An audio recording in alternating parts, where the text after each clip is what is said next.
Hola, muy buenos días. Nos encontramos nuevamente en nuestro conversatorio Red Cultural Sotobolse.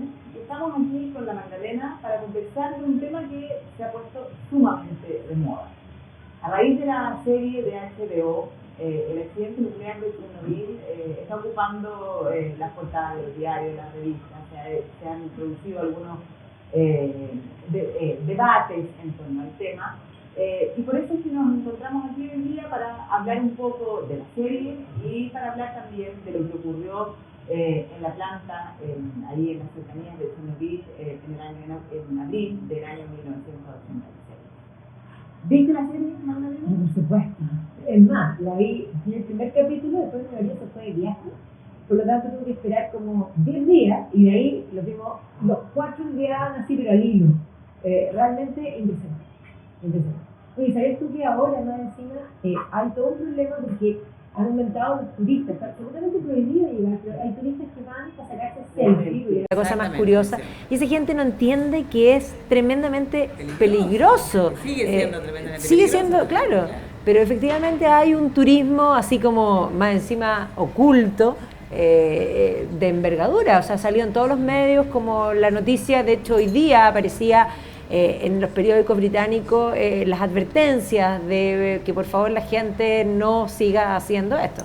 Claro, sí, por eso decía que efectivamente se ha abierto como un debate a raíz de la serie. El tema está ahí absolutamente candente, claro, por un lado, porque cada día son más las personas que intentan ir a sacarse una selfie ahí con la central nuclear a la espalda, y eso efectivamente reviste un peligro.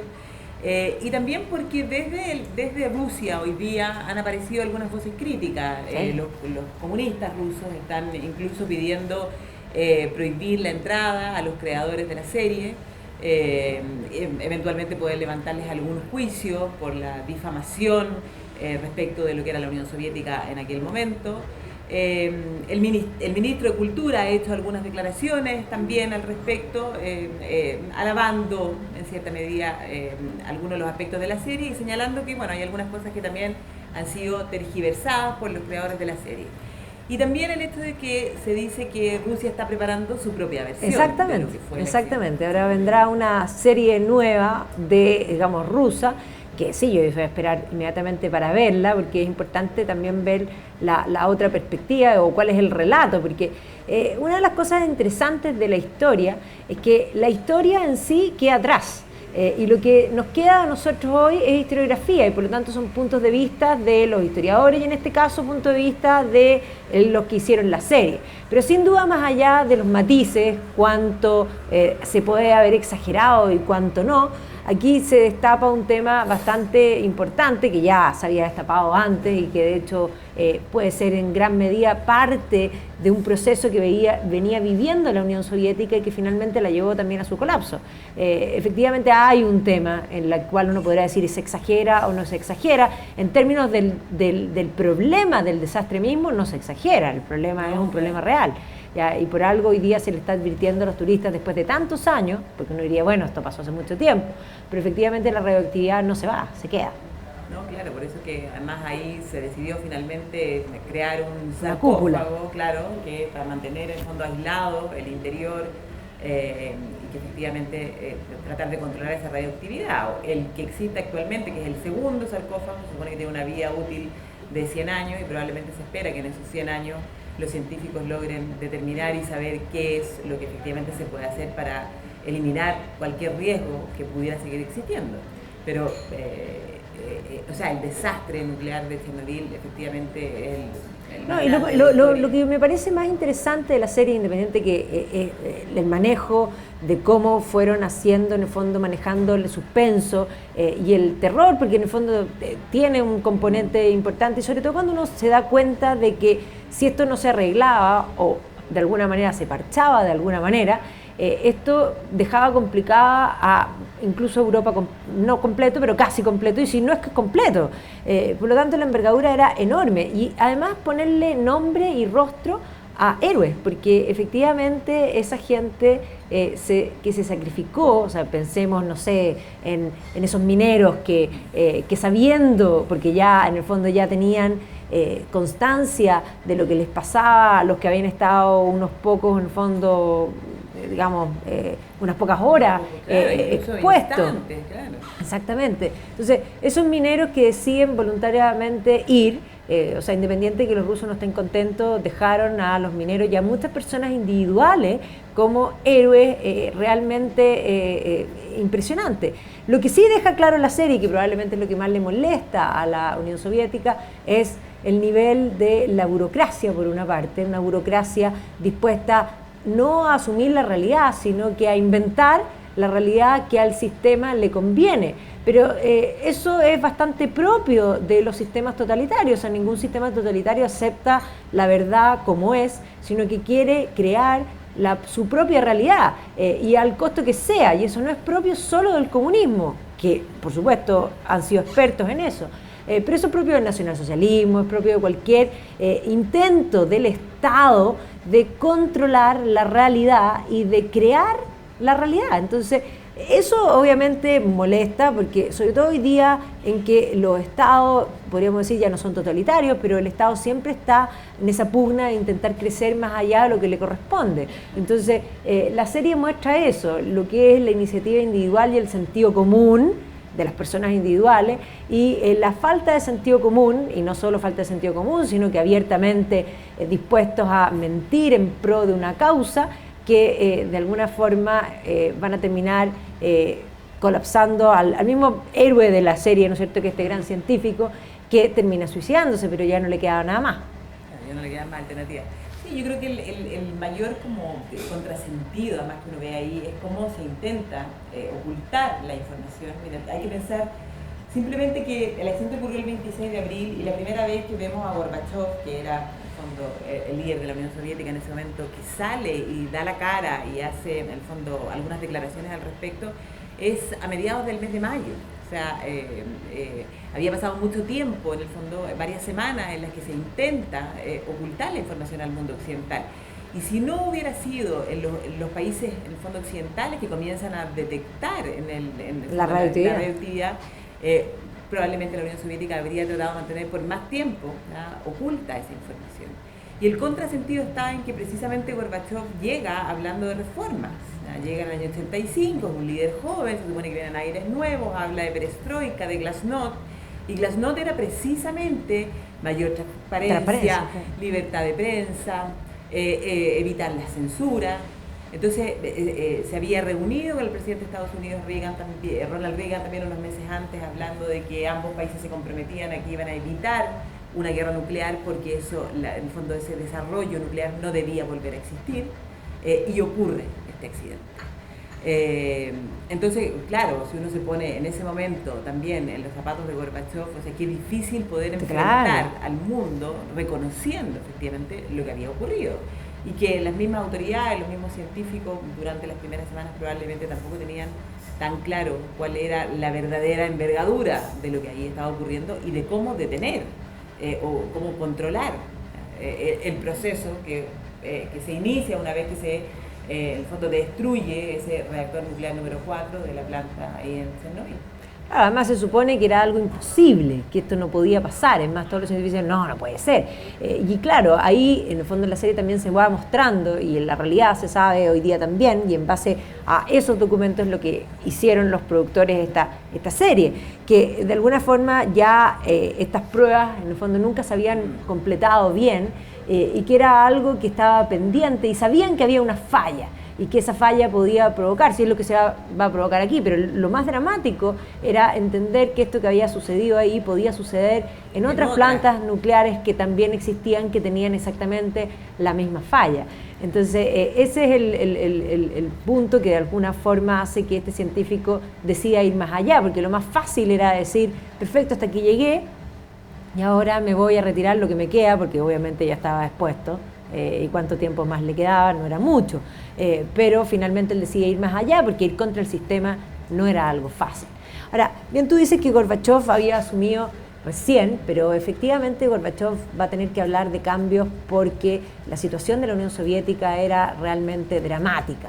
el precio del petróleo había bajado y era la base de lo que vivía la Unión Soviética en forma permanente, y eso obviamente sí perjudicó a todo el mundo, porque lo hizo, a Gorbachev, y en el fondo no solo a Gorbachev, sino que al final de la historia de la Unión Soviética fue algo patente. Además, venía además una crisis política que después, en el fondo de Brezhnev, vamos a tener estos líderes que van a durar 5 minutos y medio, porque cuál era más viejo que el otro, y por lo tanto esta gerontocracia era insostenible.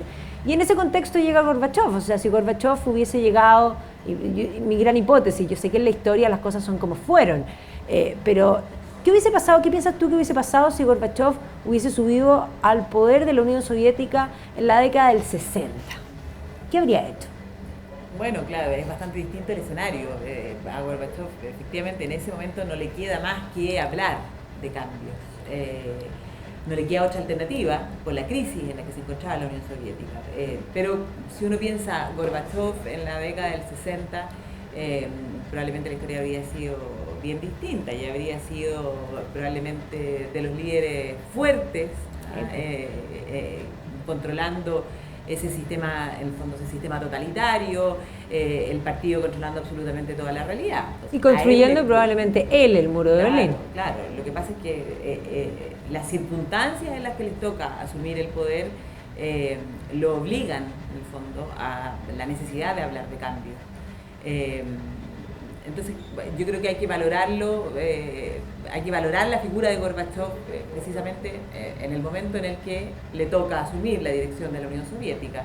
Y el propio Gorbachev dice en algunas de las entrevistas que el desastre de Chernobyl es una de las razones que finalmente van a determinar y van a llevar al colapso de la Unión Soviética. O sea, eso ya demuestra que efectivamente el sistema estaba ahí dando sus últimos estertores de vida, porque ya no quedaba mucho tiempo a esa mega estructura que era la Unión Soviética, que además habían cometido el error desde la época de Brezhnev entrar en la guerra de Afganistán en el año 79, y eso unido a la crisis económica, a la crisis política, a este Afganistán que se transforma como en la carga. Claro, lo que es Vietnam para Estados Unidos, en el fondo ya le iba quedando muy poco tiempo a la Unión Soviética. Pero sí, efectivamente, Gorbachev en algunas décadas atrás, en el fondo habría sido muy distinta la historia. Sí, ahora pensando en Chernobyl mismo, en la zona, qué tremenda la historia de Ucrania. Una cosa realmente sufrida, porque esa gente, o sea, así como yo siempre digo que Polonia probablemente es de los países más sufridos de Europa, simplemente porque geográficamente está muy mal puesta. Pobre Polonia, un pequeño país entre dos gigantes, primero Prusia y el Imperio Ruso, y después eso se convierte en la Alemania nazi y la Unión Soviética. Entonces es una cosa realmente tremenda. Pero Ucrania tiene una historia muy similar a eso, o sea, ha sido pisoteada durante los gobiernos, en el fondo, de la época soviética. Stalin fue precisamente tremendamente duro con ellos, por lo tanto, podríamos decir, pasaron de la Primera Guerra Mundial a convertirse en soviéticos, a ser exterminados literalmente de hambre en forma deliberada por el Estado, en lo que se conoce como Holodomor. Venían saliendo de eso y viene la Segunda Guerra Mundial y por lo tanto van a pelear la Gran Guerra Patriótica, y cuando ya están levantando cabeza sucede esto en Chernobyl que hace que esa se convierta literalmente en una tierra maldita, una cosa...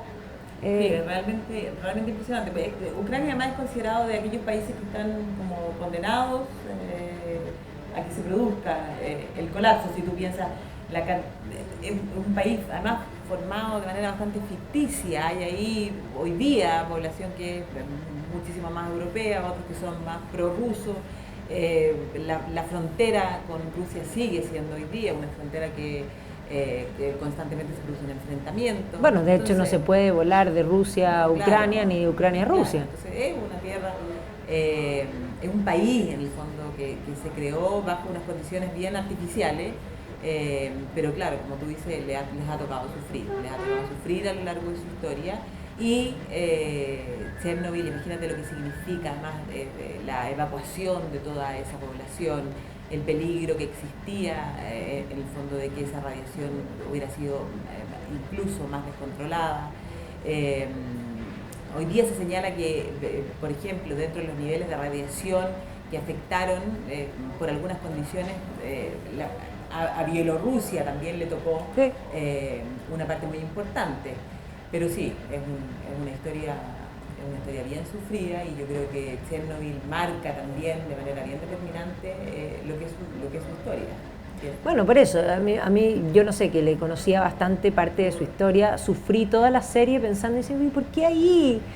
Porque claro, la Unión Soviética es bastante grande, podría haber sido la frontera, no sé, hacia Siberia, ¿me entiendes? O sea, la cantidad de gente, o sea, yo pensaba, no sé, nosotros cuando estuvimos ahora en un viaje anterior, cuando estuvimos en Kiev, y fuimos a este memorial de la Gran Guerra Patriótica, que además es de un arte impresionante, porque tienen una cosa, esa mezcla entre un arte soviético, pero heroico, y muestra el sufrimiento de este pueblo, que realmente uno va caminando y uno dice, ¡ay, por Dios! Entonces, al ver la serie a mí me pasó todo el tiempo que pensaba en Ucrania, y pensaba en esta gente y en Holodomor, que es un capítulo que la gente no conoce, pero efectivamente murieron entre 6 y 7 millones de personas de hambre, y Stalin deliberadamente hizo requisas más allá de la sobrevivencia, y efectivamente si uno piensa, Holodomor tiene más muertos que el Holocausto. Entonces realmente es un otro holocausto, ese holocausto del que nadie habla en este pueblo ucraniano, que podríamos decir a nadie le interesa. Y entonces Chernobyl los pone en hoy día esta serie los pone como en primer plano, como para indagar un poco más en esa historia, ya que hay gente interesada en ese turismo radioactivo, digámoslo así.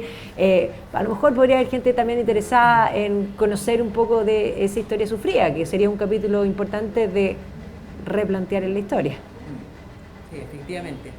Indagar sobre la historia de Ucrania tiene en el fondo, por una parte, esos grandes capítulos de sufrimiento, pero también hay que pensar que los orígenes de la propia Rusia, los orígenes del Rus de Kiev, se encuentran también ahí en esas tierras. Así que, sin lugar a dudas, que podríamos en la red cultural No, y además hay otro capítulo relacionado con eso, ya que te fuiste al Rus de Kiev. Hoy día, ¿no es cierto?, Putin ha ocupado Crimea, que en gran medida es una de las grandes también disputas, ¿no es cierto?, y la relación con Ucrania no es buena, para nada, eso lo sabemos también en lo práctico. Nosotros, cuando tuvimos que ir a otro lugar para poder llegar a Ucrania, y cuando uno llega a Ucrania están los guardias armados, en el fondo, mostrando que están en una situación de alerta, alarma y potencial guerra, porque aunque Putin diga que no, eso es así. Tú que conoces y te gusta tanto Vladimir, ¿qué pasa ahí? ¿Qué pasa con el tema de Ucrania y con el tema de Crimea en particular?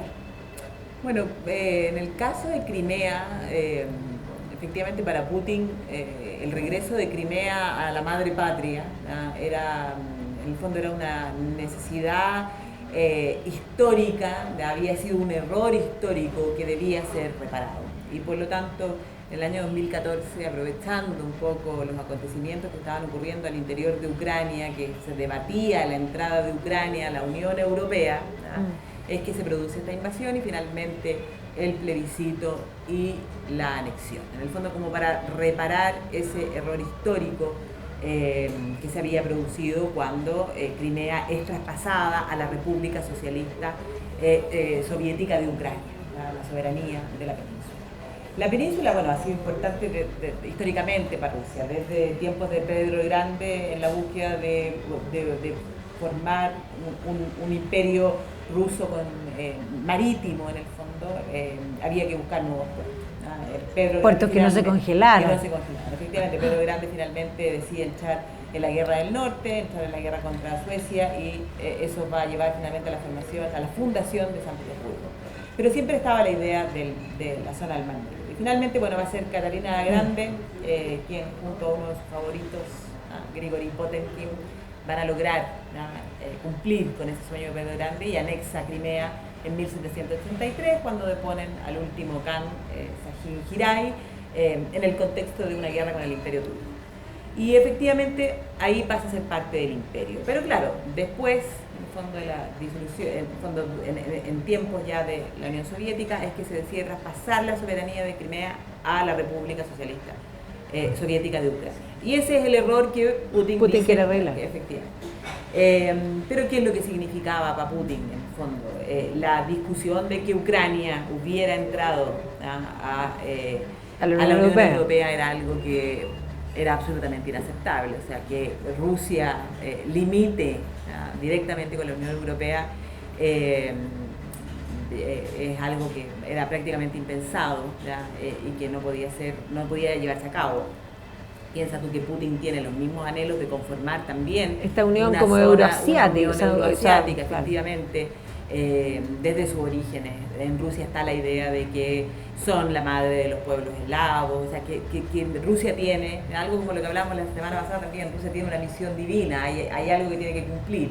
Y entonces efectivamente una unión de países con Rusia a la cabeza, que fueran el contrapeso de lo que es la Unión Europea. Entonces yo creo que ahí está en el fondo la raíz del problema, pero que Ucrania es fundamental e importante para la historia de Rusia, lo es. Rusia sin Ucrania es un país, es una nación, pero hay algunos que dicen que Rusia con Ucrania ya es un imperio. Claro, o sea, y además la primera gran capital, porque independiente que los Rus de Kiev, o sea, estos vikingos suecos se instalaron primero en Novgorod, la gran fundación importante es Kiev, es como la madre del origen del pueblo, y además la conversión al ortodoxo. Sí, entonces claro, la verdad es que bueno, Chernobyl nos hace recordar parte de la historia de Rusia, también fijarnos un poco en lo que es Ucrania, pero lo cierto es que, volviendo un poco al tema de la serie, que es una gran serie, ha sido catalogada como la mejor serie de los últimos tiempos. Más el tiempo real. Claro, los récords de gente que las ha visto en las aplicaciones, como en el HBO Go, ha superado a Game of Thrones, o sea, es realmente impresionante. Pero claro, nos hacen recordar aquel momento de ese desastre, uno de los desastres más grandes que han existido en la historia de la humanidad, y que en el fondo nos hace pensar en que riesgos siguen existiendo hasta la actualidad, y que algo que tú mencionaste por ahí,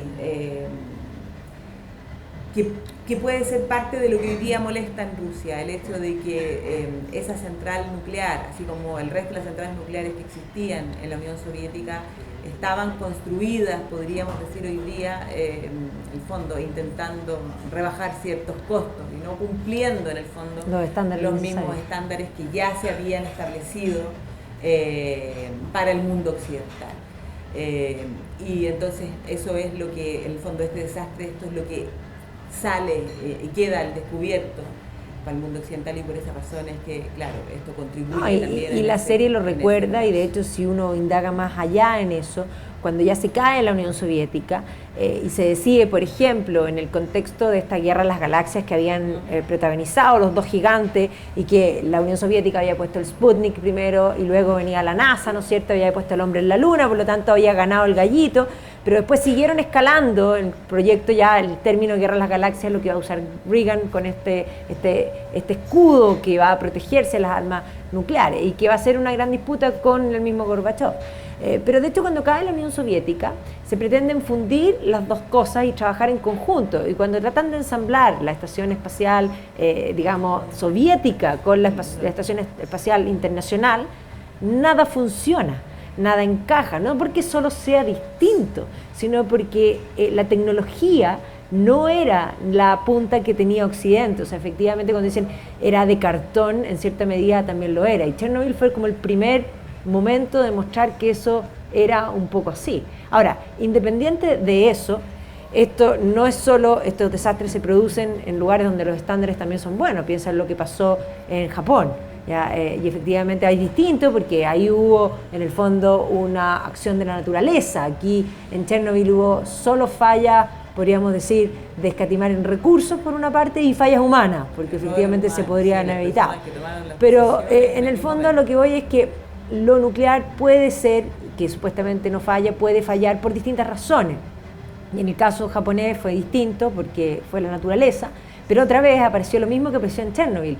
Esos héroes humanos que decidieron sacrificarse. Como desconocidos que se sacrifican en el fondo, entendiendo que ese sacrificio salva a la humanidad. Exacto. Claro, y después de lo de Fukushima, de hecho, la Angela Merkel se puso a ella, que además es física, o sea, ella estudió química y después tiene un doctorado en el fondo en temas también de química, en el fondo de todo, digamos, este mundo. Ella va a ponerse a estudiar respecto a las centrales, sobre todo alemanas, porque había todo un tema de una política de ir cerrando estas centrales, y después de Fukushima ella decide cerrarlas, lo que muestra también al mundo que esto que parecía como la mejor tecnología, que en muchos aspectos lo es, tiene un peligro permanente, y estos desastres son los que nos recuerdan que el peligro es permanente, porque si uno piensa en Hiroshima y Nagasaki, está muy atrás en la retina de la gente. Incluso Chernobyl estaba muy atrás en la retina de la gente. Entonces, la serie es la que trae eso. Y en el fondo tener conciencia de que tuvieron que hacer un casco, una cúpula para guardar, porque eso no se va. Eso se queda, por lo tanto, ¿dónde uno guarda esos residuos? El gran tema de la energía nuclear, porque sí es una energía muy limpia y sí funciona muy bien o potencialmente puede ser casi perfecta, con la excepción de qué se hace con el residuo. Sí. Bueno, yo rescato finalmente de toda la figura o sea, me quedo con la figura de Legasov, sí. que efectivamente se ha convertido en un especie de héroe. Hoy día, de hecho, en la mañana, fíjate, antes de venir para acá, me puse a buscar y encontré un documental donde aparece la hija de Legasov hablando y recordando aquel día en que él recibe esa llamada, donde le solicitan que algo ha pasado en Chernobyl y le solicitan que asista a la reunión. Al parecer, por el cargo que él ocupaba, no le correspondía, pero como era época más o menos, un periodo en el que había ciertas vacaciones, era el único que estaba aquel día, sábado, para hacerse cargo del tema.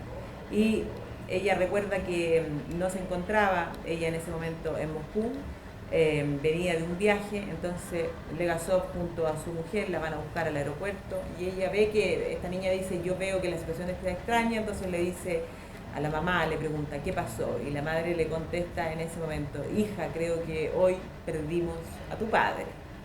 Y efectivamente eso es lo que va a pasar, van a pasar solo 2 años después, hasta que él termina suicidándose ya también con efectos de la radioactividad. Pero evidente, claro, sí. Evidente, pero después de la serie yo creo que es un personaje, al menos a mí me gustaría... no, y también hay algunas figuras, o sea, hay dos cosas, esas figuras burocráticas, porque la burocracia de, digamos, el establishment queda muy en evidencia, la inoperancia, la lentitud, y no solo eso, sino que lo obtuso de algunas personas, que sin duda es realmente, uno dice, no lo puedo creer, porque ahí cuando se muestra la falla humana uno se da cuenta al tiro quiénes fueron, que eran lejos los más obtusos. Pero también aparecen algunos burócratas inteligentes que son capaces de darse cuenta e incluso ir más allá e indagar, y que de alguna manera son los que se alían a Legasov, entre otras cosas, y que logran en el fondo mejorar esto. Otra cosa interesante es que en la serie inventan un personaje, porque efectivamente esa mujer no existe, pero la científica, claro, bielorrusa, y que también la pusieron mujer un poco por los términos de hoy día, o sea, todo tenemos que ser, actual, sí. claro, todo tiene que ser, digamos, en pares, sí o sí. Entonces, pero ella no existe, pero existieron muchos, porque no fue ella. Ella representa a todos quienes participaron en el fondo y que fueron quienes vislumbraron en el fondo y trabajaron junto a Legasov en tratar de disminuir, controlar y disminuir los efectos de este gran desastre. Exacto. Bueno, yo lo que recomendaría es que los que no la han visto, la vean, porque realmente es un buen panorama para el fin de semana, son solo 5 capítulos, así que vale la pena verlas de uno, porque además uno termina uno y es como, hay que seguir con el otro. O sea, realmente yo los últimos 4, me costó esperar esos 10 días que mi marido no estuvo, y cuando volví los vimos los 4 seguidos, y o sea, ahora que hace frío, que más rico, una frazadita y uno se pone ahí a ver tele, espectacular. ¿Ya? Así que la invitación es a que vean la serie de HBO y que nos juntemos la próxima semana para hablar de algún otro tema que esté vigente por alguna razón. Sí. Muchas gracias.